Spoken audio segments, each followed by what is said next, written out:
what the hell that means. Emotional intelligence. Oh, my God. Oh, man. I just really love his. Hey, did you like him when he was 8 and 9? And you were 2 and 2? Holy shit. Hey, when you're the Super Bowl champs, you can bullshit anybody. It's all good, right? Hey, Jeffrey, when you were 1 and 7, and then you went 2 and 2. Oh man. Yeah, emotional intelligence. Holy shit. Oh, hold on here, man. I got to towel off. What? All right. Without further ado, by the way, please hit the like button. You guys have been great. Gary Cobb's going to join us at 4:30. Without further ado, our good friend, Big Z, Zander Krause, joins us now. And I know one of the best emotional, intelligent guys. It's got to be Big Z. How you doing? Emotional intelligence is the ability to understand and manage your own emotions as well as the emotions of others. Really? I don't know if Nick Sirianni checks that box, Big Sil. Now, I don't know. Maybe that was a sell job right there. But look, I've become a Nick Sirianni guy. Emotional intelligence is not the word I would use to describe my boy Nick Sirianni. But that's okay. If the owner sees it, maybe he's got it. Who knows? How much does he pay him, in your opinion? Does he make him the highest paid guy or no? Yeah, I think he got to. Did you hear Johnny Mack bring up a funny topic this morning? Or no. I think it was BLG on our show. And he's like, well, he's Nick. They're going to pay Nick, but you got to wonder if the thought in their mind that they had after the 2017 Super Bowl of we're more important than Doug is permeating again. And they're like, I could get another coach at $7 million a year to do this. All right. I said that yesterday to you. The reason they're not going to go down that road, Sileo, is because Nick is a yes man, and I'm not saying that as a knock on Nick. It's just certain guys have different personalities, right? Some guys are better at that. Some guys are not. Doug was the kind of guy that wanted a little bit more leeway once he felt he earned it. The minute he tried to take it, they didn't like it very much. So I don't think Nick is going to go into doing that. I really don't. I think Nick knows his role.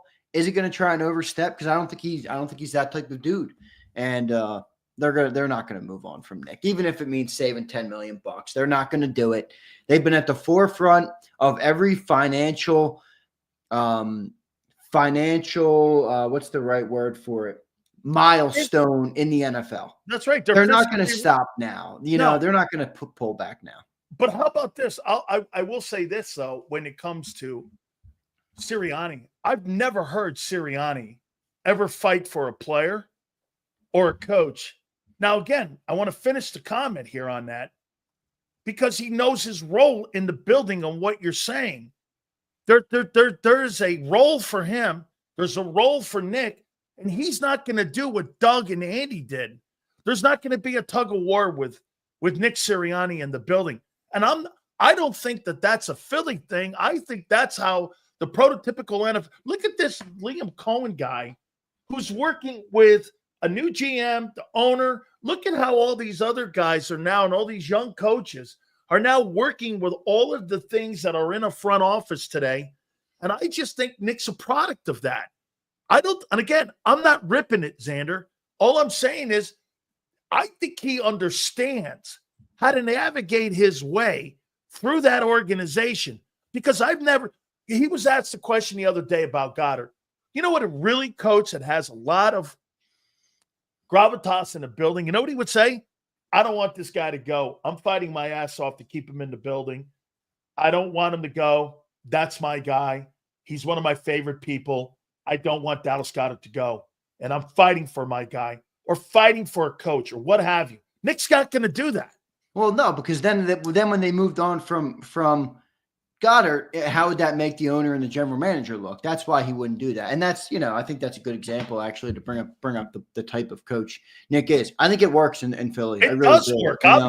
Yeah, I don't view this as a knock on Nick. I No. did think the emotional intelligence comment was pretty funny on your part, but I thought the Jeffrey Lurie presser was good, and I've never been the biggest Jeffrey Lurie guy from a sense of personality. He's not the type of personality I would gravitate to. But I thought you hit the nail on the head when you said he clearly has his finger on the pulse of a lot of what's going on, and I thought he was pretty good in that, man. I thought he answered every question, calm, cool, and I thought he did a pretty good job. I was impressed. I hate ownership, so just so you guys know, I'm anti-ownership because I think they lie out their ass. Well, they do, know, but man. what are you gonna do? No, they have to. They got toys, man. They got $7 billion toys. They can do what the hell they want, and they know that's that. right. Don't ever let them think that they fall in.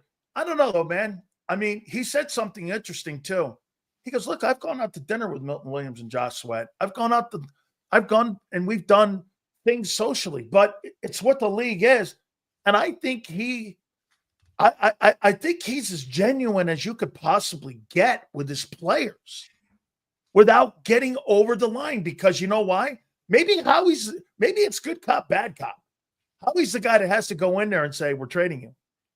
And that's where Lurie steps back, because you heard him say, "I love all these guys," but it's just what the NFL is. So let me ask you, Jeffrey Lurie has been what to Zander Krause as owner of the Eagles? Excellent. I mean, I'm not old enough to be around for the guys who stunk. So the only thing I've ever known has been pretty successful, but that's going to a new level in the last couple of years. Anybody who doesn't admit that is lying. I mean, let's be real. Even a couple of years ago, it started to feel like 2018 or 2017, the Super Bowl could have been a flash in the pan, or lucky or anything, and like that. Now the resume is coming together in a way that is undeniable. Results speak for themselves. The last 20 years under him have been the best 20 years in Eagles history. They've dominated their division. They've been at the top of their conference. And now you're talking about being at the top of the NFL with 2 Super Bowls. If you get the 3, you're now in rarefied air in terms of Super Bowl winners. So I think he's easily the best owner in the city. I think he's easily the best owner the Eagles have ever had, and I'm certainly grateful to him, even if we have our differences or whatever. But I'm grateful. I think he's done a great job. My favorite thing about him is that I do honestly get the sense that he wants to win, even if he wants to do it his way. He wants to win, and I love that about him, because I like a guy that wants to win. You think he's been a better owner than Jerry Jones? Depends who's asking. I think he has, and I'll tell you why. Because it doesn't matter who the coach is in the building. They've been to Super Bowls without. It's not a one guy thing. Yeah. They win more. He bought the team for $185 million. The team's worth $6.6. More stable success in Philly, I feel like. Yeah, it's just, I think, and again, he's been more consistent in winning than what Jerry's winning came early when it came to when it came, because he had one guy. This guy has hired multiple people, multiple GMs. And the one consummate in the building has been who? It's been the owner. It has completely been the owner here. All right. Let me ask you this. Do you think the Philadelphia Eagles a year ago would have won the Super Bowl if the tush push wasn't legal a year ago? If they didn't have that play a year ago? By the way, it's an identity play for them. That's part of their identity. In a way, it's good, because I think you dubbed it the other day. It's the Jalen Hurts rule. Yeah, it's the Eagles rule, whatever you want to call it. Yeah, and they have that. I think they would have won, though, for sure. I mean, that's not why they won, and helped them in moments in games, but they won because they were a dominant defense and a dominant rushing attack. As far as I'm concerned, whether the tush push was in last year or not, they were going to be the best running game in football, and they were going to be the best defense in football. So without a rule that would take that away, I don't think you could say that they wouldn't have won the Super Bowl. Maybe they would have had to play certain games differently, of course, but they put up 40 points in the Super Bowl, and I think they had one first touchdown. I made this comment, Zander. I said instead of winning 14, they win 12, and they still win the Super Bowl. I don't know, maybe and I think one of those tight games. We talked about this a little bit ago. I do think that fans' expectations now should be wired more toward that. Where you remember in 23. and the Chiefs. They had an awful start to the year. They really didn't look like a good team at all. Many people didn't even know how, if they were going to get out of the first round of the wild card. And ultimately, they found their rhythm. They got into the playoffs and they won the games that count. And now, if you're an Eagle fan, you're going for 3 now. You're not even going for your first since your first. I think there's a different aura around going for the third, and the approach has to be, we have to dominate when it counts, and that's in the playoffs. I mean, 14 wins is awesome, but that's what the Cowboys do. Think about it. How many times did we hear from Mark Holmes and every other Cowboy guy, hey, we win 12 games every year? Okay. That's great. You're a good regular season in the team. games that matter. Right, so don't fall in love with the 13, Yeah. 14 wins. Yeah. That's great, but let's get into the playoffs. Let's be a good team. Let's stay healthy, and then win the games when they count. And I think the Birds are set up to do that. But again, that's a little bit of the changing of expectations. Where you come into every game as Eagle fans. We want to win, and if we don't win, the sky's falling. And I think we're still going to have that in a way, but definitely got to alter our expectation as a championship organization. All right, here I want you to follow along with me here on this. Do you believe that the NFL is making narratives up? I'm not even debating if the play's good or play's bad, this and that, what have you anymore. When you have the commissioner of the league, when you have the competition committee, when you have the league's doctor coming forward, they're making things up that don't exist. It's done. It's gone. Why are you, what would be the reason in your mind? There's no intel. Even the owner came out. I said, because Rich McKay, who we're going to get on the program, I've already talked to Rich. He's going to find time. He's the chairman of the competition committee. You know what the chairman of the competition committee? I told him he was full of shit too, by the way. I told Rich, I go, so Rich, the play doesn't look like a football play? What the hell does that mean? Yeah, right. You can't have more of a football play. That's made up. The injury thing is made up. Why do you think? I told you my reasoning. Because they don't think it looks good on TV. Yeah, and the other point, I think that would be fair, because you did sway me on that opening point. I mean, let's be real here. This business is dominated and run by television deals. The reason that quarterbacks make more, wide receivers make more, everybody's contracts are going up. I mean, as much as fans like to believe it's us, we're not really the catalyst for that. That's the TV deals. Now, we are, because we watch the games, but the TV deals are where that money comes from. It's not merch. It's not any of those things. So I agree about that. The other thing I would wonder is there merit to, the long-term lawsuit potential on owners? Because John said something interesting, all right? And we talked about, somebody brought up a super chat and they said, oh, yeah, they care about safety, but they'll add an 18th game. And the difference is an 18th game would be collectively bargained. And anything that's collectively bargained, the league and the owners would not be held liable for that. Now, this tush push, this injury stuff, that is not collectively bargained. And if there is some sort of long-term issue, they could become liable for that. And I think John brings up a good point. The way to win the votes is probably that, because I think opened my show.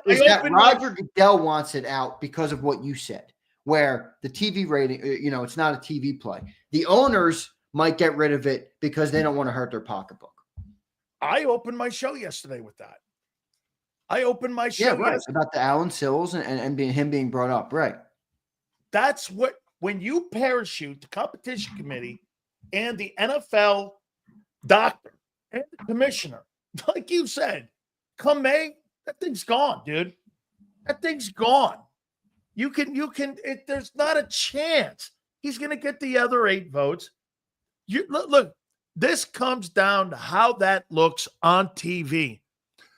NFL is code for WWE. The only difference is you don't know the end of the script in football that you know in wrestling. If wrestling proves one thing to you, and I see you're becoming a fan more, remember something. Wrestling is scripted for television. Right. It's not scripted for winning and losing. Who puts the best show on? And that show could be drama. Nobody likes to see a team run the ball when you have changed every rule on the planet to throw the ball. I like it. I'm not suggesting to you that I don't like. I like. Yeah, you're talking about two different things. It's not about whether you like the football. It's about what's aesthetic. Right. It's what sells to the P3 people. Right. Get this, hardcore fans like me, you got me. Yeah, no P1s, we're watching every game no matter what. They don't give a shit about us. But the people who don't watch it all the time, man, I mean, what is that? I mean, the quarterback sneaks. Oh, look at that 25-yard touchdown pass. Yeah, right. Wow. Look at those jet sweeps. That's true. Okay, that's why I think they're getting rid of it, because it's not aesthetic to the eye watching the game. Well, I think an even better question here. Everything else is made up. Yeah, and Sills, I mean, that's the question, right? So if anybody wants to say you're wrong, all right, that's fine. What is it then? Why does the league want to get rid of it? Because the medical has already proven to be fake news, and it's funny. The funniest thing about that is it's like, and I don't want to get political here, but it reminds me of COVID, where like, you look and you're like, hey, man, this thing's not really killing anybody. And then they have to bring out the big doctors and everybody. Oh, we promised this is a problem. They brought in Alan Sills. Yeah, there is medical. No, there's not. Every data that's come out has proven there's no medical concern with this play. But once Alan Sills says it, now everybody wants to believe it. So that's not the reason. What else could be the reason? There is no other reason. The only other reason would be that to get it off TV, or I guess plausibly future long-term effect on. Yeah, but that's still even sells. That's still that whole. Jeffrey Lurie said it. Jeffrey Lurie goes like this. He goes, "How could you legislate something that could be?" He said that. You can't say, dude. All I know is I'm not even debating the play anymore. It's gone. I'm debating how the NFL went. Look at these. I knew this was going to invoke so many people. 1 million people died from COVID. All right, how many people had it? 3 billion worldwide. What's the percentage on that, Zeal? I mean, come on, man. We've already hashed through this. Let's go. Get up to speed here, Zeal and Secunda. Come on. Yeah, those masks work too. Oh yeah, they really were. I am proud to say I've never worn a mask in my life ever. Never walked into one place with a mask. Never did it. Okay. I love it. Oh, by the way, that leads me to another one here.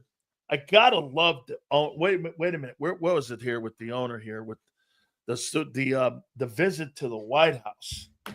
That was another great one here, man. He was trying to make a comment about somebody asked him about going to the White House. He goes, I don't want to politicize it in any way. It's a great thing to be going to the White House.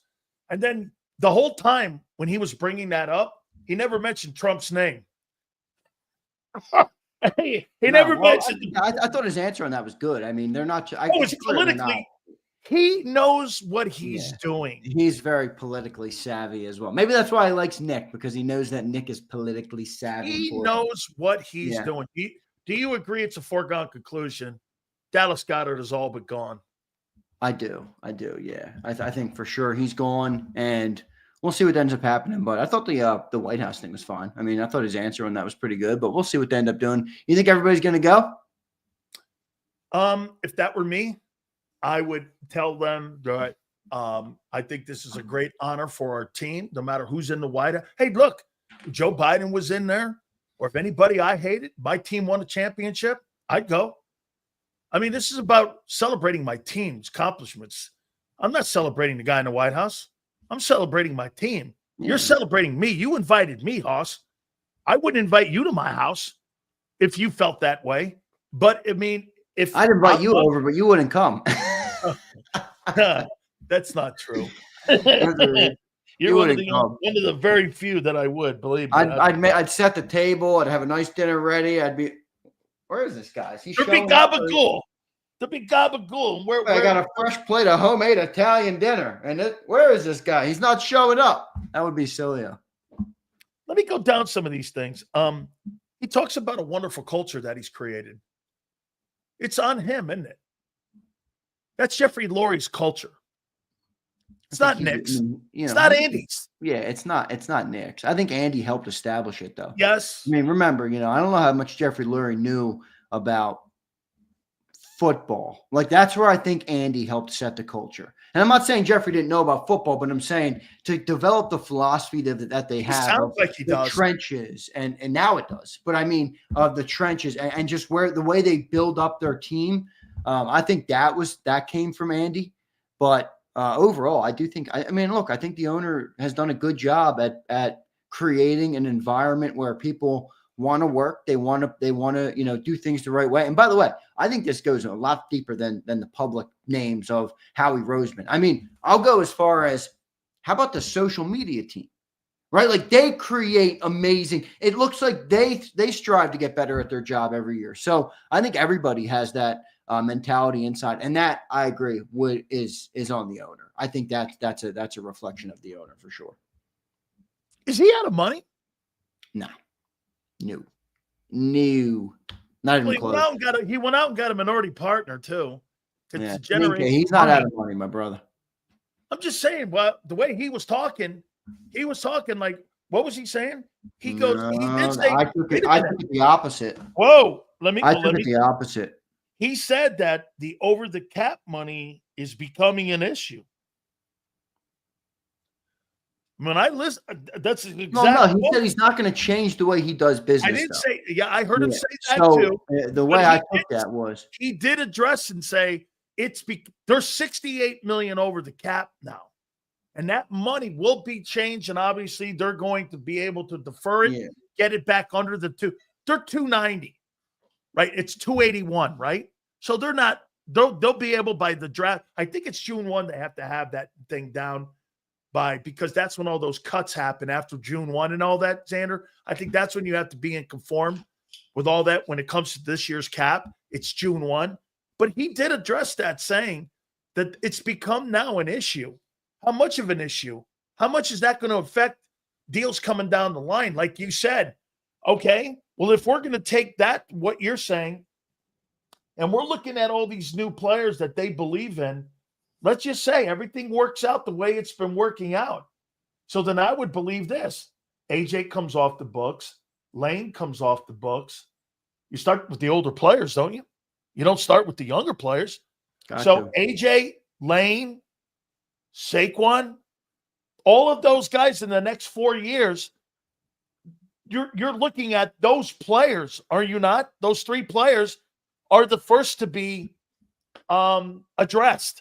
I'm not going to say whacked. I'm going to say addressed. Don't you think?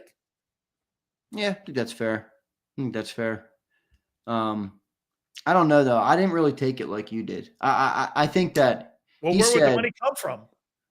He was saying to me, I've spent the most cash of any owner in the league in the last 10 years.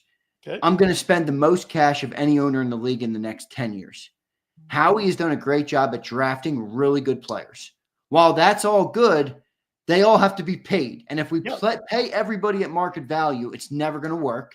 Well, we won't be cap compliant, and we don't have the cash for that. So if we do want to continue to make great contracts like we have with Jalen, with AJ, with all of these guys, we have to prioritize the right people for that. And, Milton's a perfect example of it. Milton's a great player. He's not worth $26 million to the Eagles, right? Because they have to pay Carter and Nolan and all these dudes coming up. So I thought his explanation on that was fine. And I don't know. I just have a different take. I mean, I think they're fine on cash. They just know how much cash they still have to spend. Well, they just proved it to you now that it's an issue for them. You don't let great players go. I don't care. But you can't pay everybody, Sills. That's what I just said. That money's got to come from somewhere. They're going to make tough decisions in the next 4 years. Is it the next progression to think AJ, Lane, and Barkley? That's where the older players with the big contracts are. I mean, I think Barkley's going to be going after his 2 years, after the next 2 years. AJ is going to be an interesting one because you have two wide receivers. He's going to be – how old is AJ now? 28? I think he's 28. So you're talking about 31. He's 27. He turns 28 in June. Yeah, but that's not the age. It's the number. It's the money. It wasn't anything. By the way, let me say this to you about Josh Sweat and about Milton. This kind of is a little bit from yesterday, too.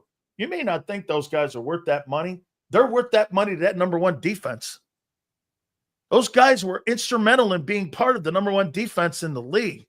Yeah, but it's not about running out of money. I think it's just about you have to be appropriating. How about the word right, appropriating? exactly, because there is a limit, and it's not even about how much money Lurie has in the account. There's a league set limit that you have to be within. So I don't know. I don't think Jeffrey Lurie's hurting for money at all. I mean, I think he's probably might be ready to buy a new yacht soon, honestly.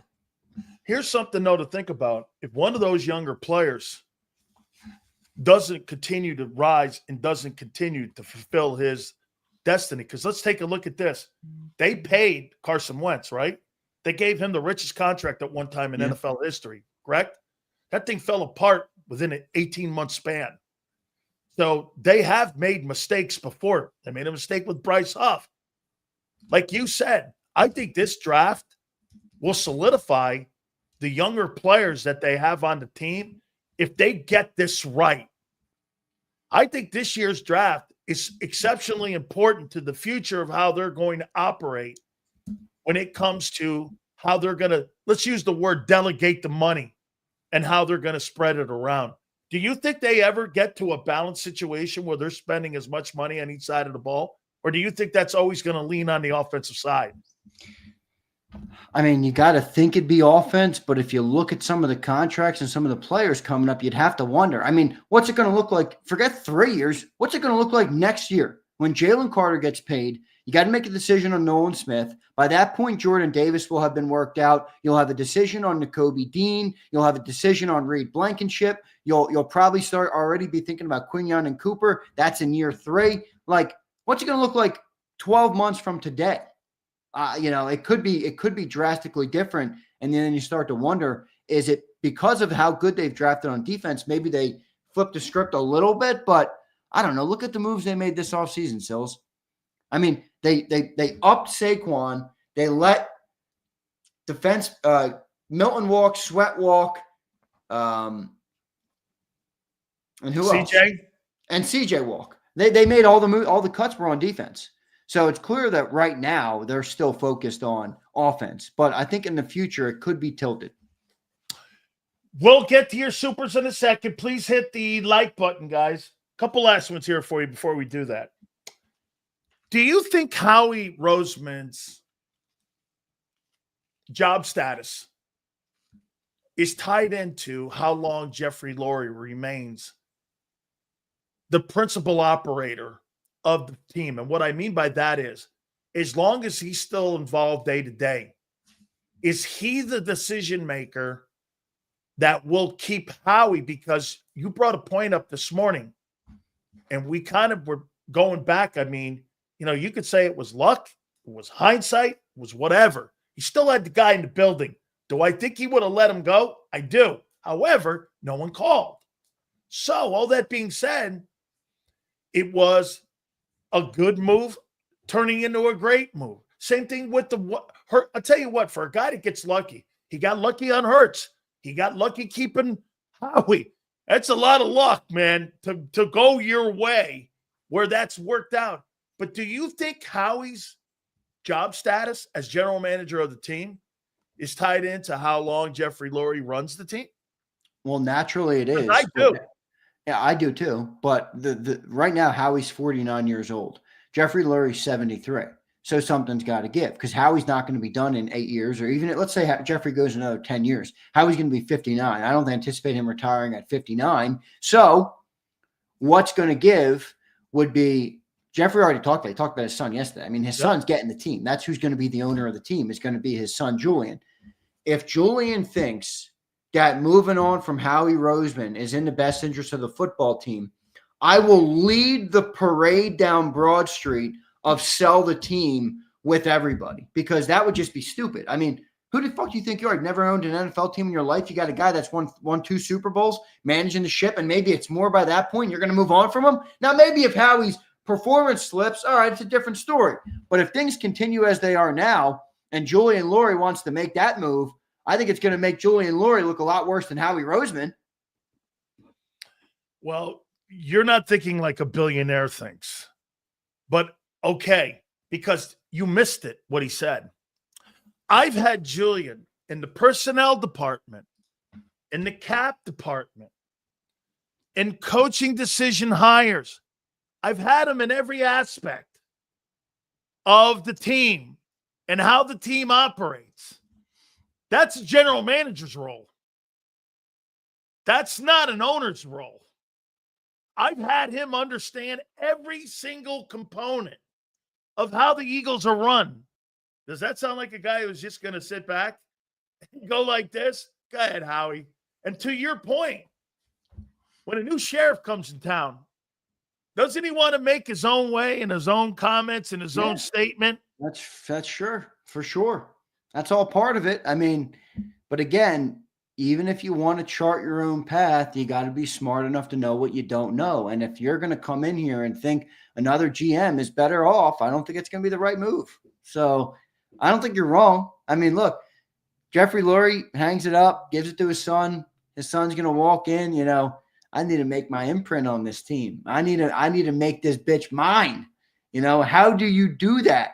You keep everything the same? I don't know if you do. But here's the thing. We're in unprecedented success right now for the Eagles. So it's easy to say that right now. If the next 5 years, hey, we don't look too good, or we win, we're 500 team. All right, and you start to be more receptive to change. But right now, nothing needs changing. So if Julian wants it anytime soon, in fact, Julian, I hope you're learning from what they're doing, because right now they're doing a pretty damn good job.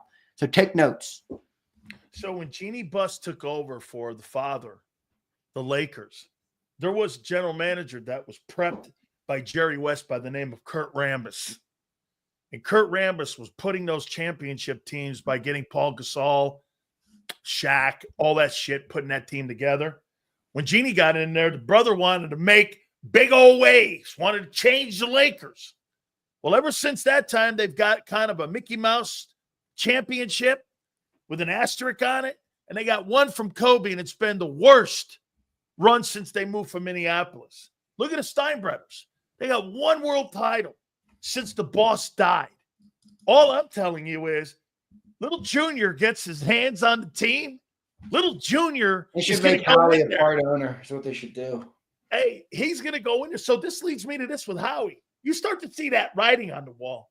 This guy hit 75. Do you want to sign a lifetime contract? Or do you want to sign a 5-year contract knowing full well that your days are numbered, because that kid's going to come in and that kid is going to make his own way? Don't you do something like this? But if you're Jeffrey Lurie, don't you want to protect as well your legacy as the owner, because your son's also got your name? So what I would do if I were Jeffrey Lurie is I would take put a per diem in there that you run the team, but Howie stays. No, what I would do is I would work a deal to give Howie, all right, when I'm out the door, I'll give you 1% of my team. 1%. And you make the same salary. Huh? That's if it's worth if it's worth 10 billion, that's 100 million. If you sell. He sold 8% of the team for 2.2 billion. 1% for what, dude? He sold 25%. No, what did he sell? How many percent? 10% of the team? May have been 10. I thought it was 8. 10% for 750 mil. 1% would be 70 million if it's worth 7 bill. If it's worth 10 bill, it's 100 million. You think Howie's worth giving him a percentage of the team? If we get 2 more Super Bowls in the next 5 years, you're damn right. I think he's worth 100 million. If Jalen Hurts makes 55 million, all due respect to Jalen, and Jalen Carter's going to sign a $200 million contract, yes, I think Howie would be worth $100 million of the worth of the Eagles. Yes, I do. And I would do that because then it would ensure that your son doesn't fuck it up, and you would continue the success of the team, presumably, as long as Howie's still operating at a high level. And that's what I would do. I think Howie's earned it, baby. Okay, if you're Howie Roseman, what's to stop you from doing this? Woody Johnson comes to you and says, here's 5% of the team in ownership. He sold 8%. I knew he did. It was 8%. Was it 8%? Yeah. Yeah, listen, what if the Jets come to him and go, here's your 1%, Howie, to be the general manager of a team. See, if it's the Jets, it's like 1%, bitch. I ain't talking until you're at 10%. The fucking Jets. I'm not coming there. Yeah. Hey, that 1% in New York versus Philly, we're talking about real estate here. Yeah. Okay? Talking real estate. That's true. That's All true. right? It's not about whether you love a team or not. You live in New York City. Ask your brother about real estate. No, I know. Believe me, I know based on the rent and everything like that. It's insane up there. It's a different world. But if Howie wants to go to the Jets, the only way that will happen is if the Eagles brass makes a dumb decision. So I'm not going to criticize Howie for it, but I don't anticipate that happening. Yeah. No, but you wouldn't want to even find out what your value is on the market. You don't even want to know, or are you so comfortable right now with what you're doing? You don't care what's out there. So you're going to do what a Zach Bond did. I don't really care what's out there. I feel comfortable here. I'm good. Grass ain't greener. That's what Mike Gill was saying this morning. Look, we all have professional goals in life, right? Like so is there something left that Howie is like, I want to accomplish that? We all know he wanted to be an NFL GM. He wanted to be a Super Bowl GM. Now he's accomplished that. He's been at the top of his craft for the last 3-4 years. He's accomplished that. He's won the general manager of the year. He's accomplished that. He's now, going for his 3rd Super Bowl. These are all things that he's checked off his list.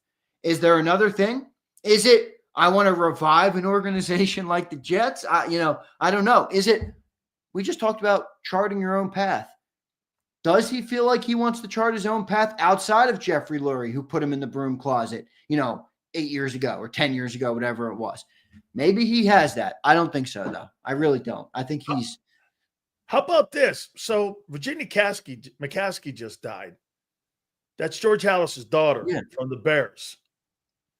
And Theo Epstein was a great general manager who won a World Series with the Red Sox and won a World Series with the Cubs.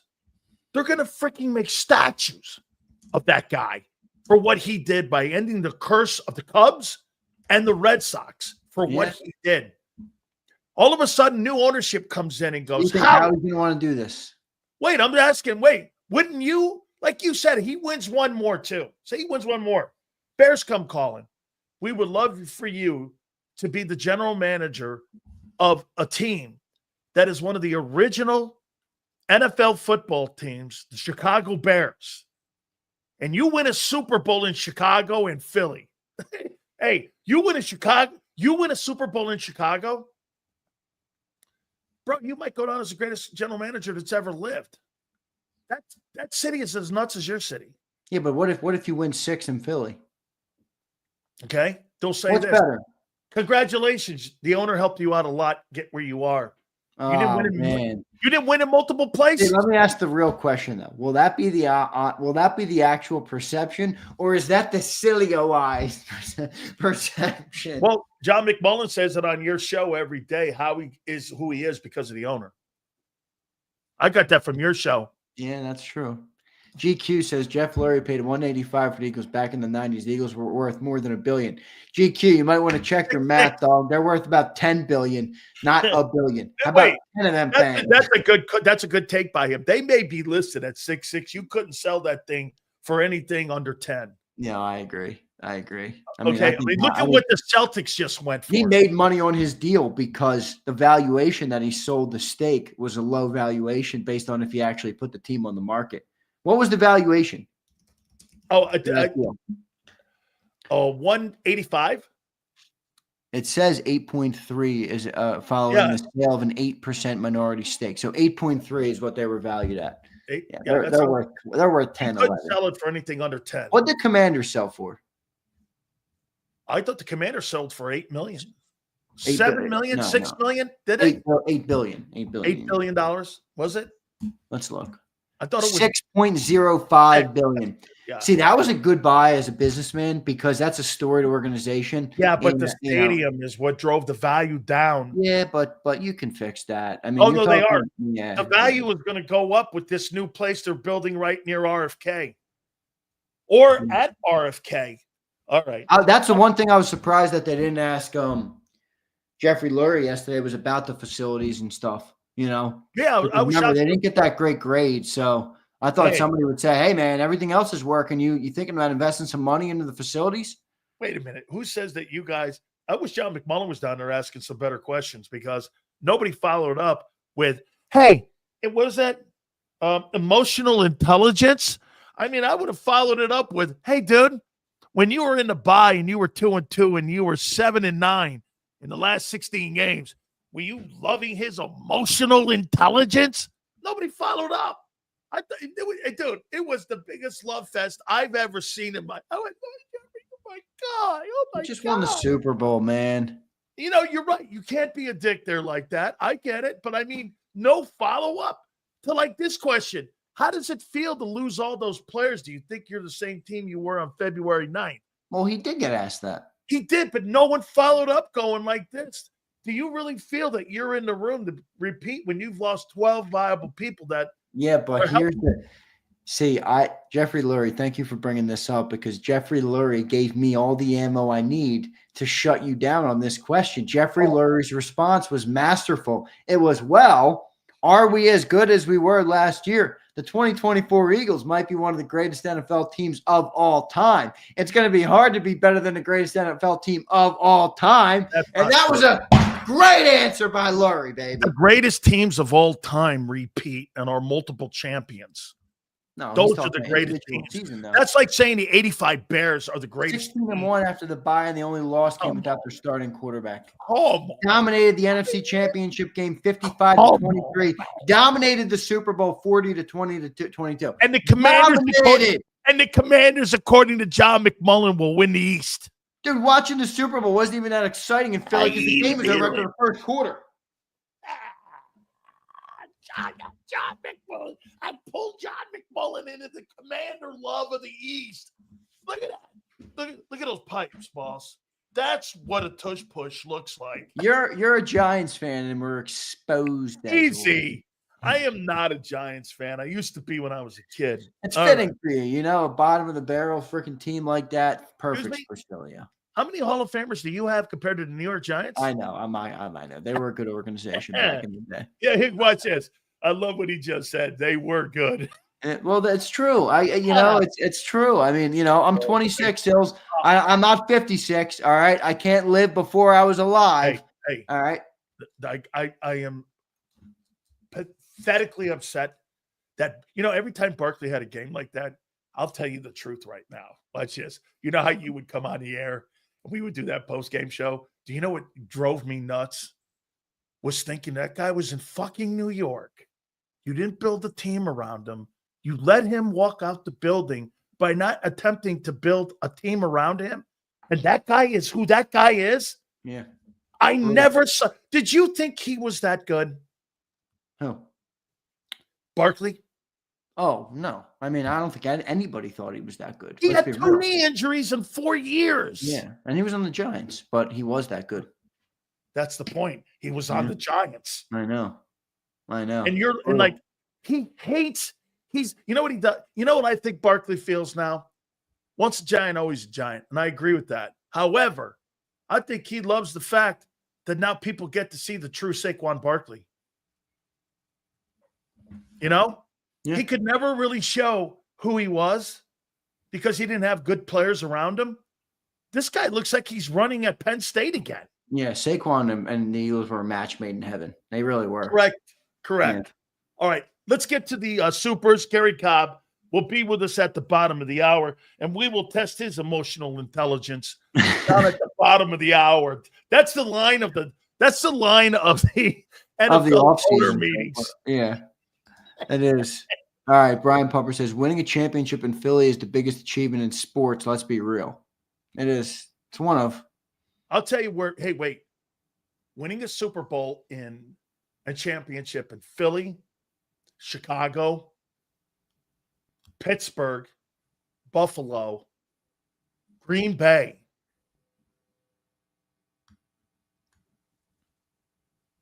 There's nothing like that.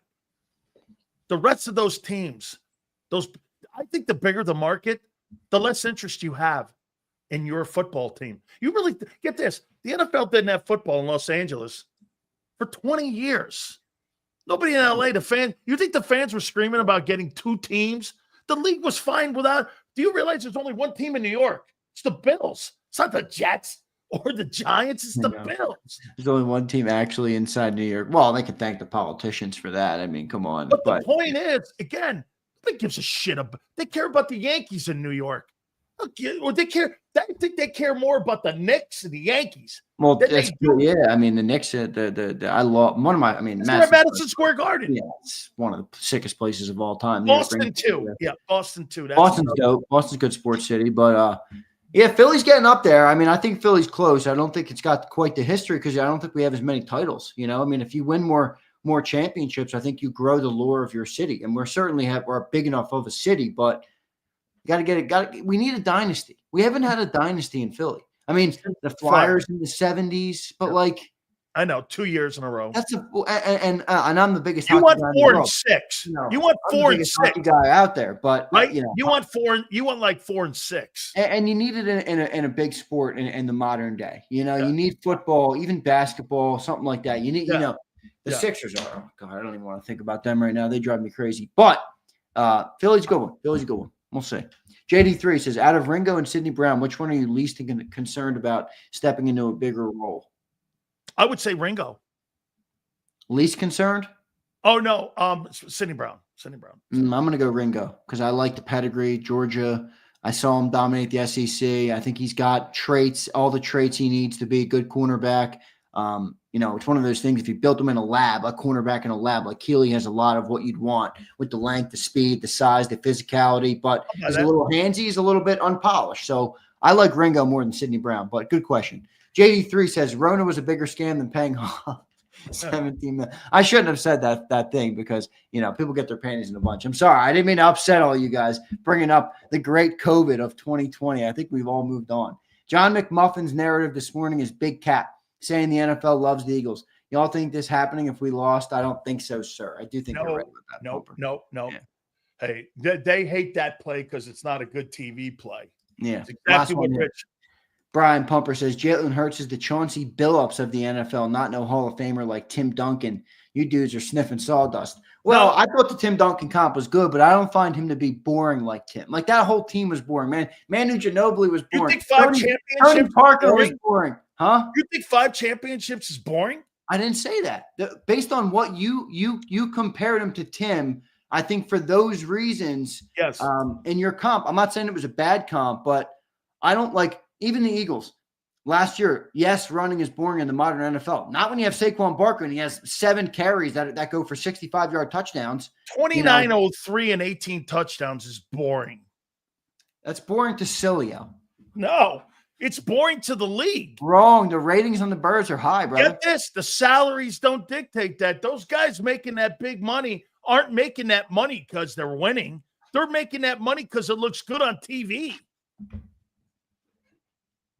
By the way, I like the way they win. I'm just telling you, you're paid for some reason. Dude, I'm not mad at the Tim Duncan comp. The guy won, like you just said, 5 championships.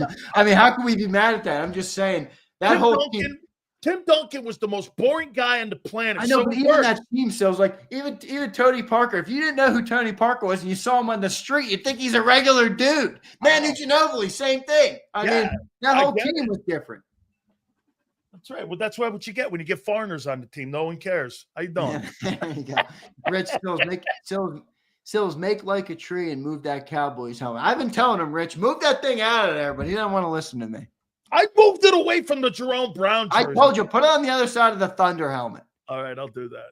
All right, see you, Sells. All right, man. Zander, I appreciate it, my friend. Later, brother. All right, man. Hey, guys, don't forget, hit that like button. I can't wait to test. What was that word and phrase that Jeffrey Lurie used? I want to use this on JAKIB. Emotional intelligence. Let me use the emotion.